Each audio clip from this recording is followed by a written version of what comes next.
18 ਸੀ। अच्छा हुने केड़ी है 1847 ते जी 1847 शबाज साहब कह रहे हैं क्यों भाई मजदा लग जाना इत्थे पूरा पूरा मसदा दा माल जनाब पूरे मैदे ਦਾ ਮਾਲ पूरे मसदा दा तरीक भी अच्छा दसया हुन इंज करया जे मजाक तो हट के तू माल लिया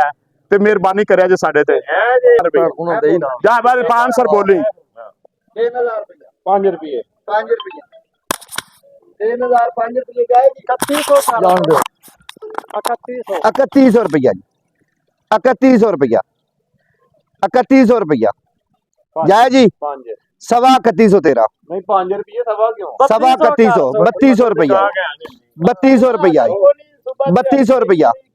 जाए जी 3200 रुपया सवा 3200 जी सवा 3200 जी 3250 जी 3250 जी जरा पौने 3300 तेरा पौने 3300 जी पूरा 3300 जी 3300 रुपया 5 रुपये 5 रुपये जी 10 रुपये जी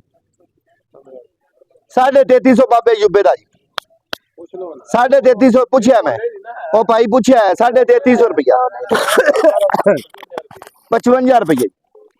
55 रुपये 55 रुपये जाए जी 3400 रुपया 3400 रुपया 3400 रुपया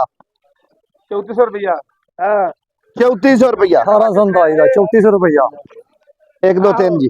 जनाब 1847 3400 रुपये चाहिए जनाब ए माल दी कंडीशन है ए चेक करो माल भी नॉर्मल जेड़ा ना चंगा ते ना माठा हो गई तेरी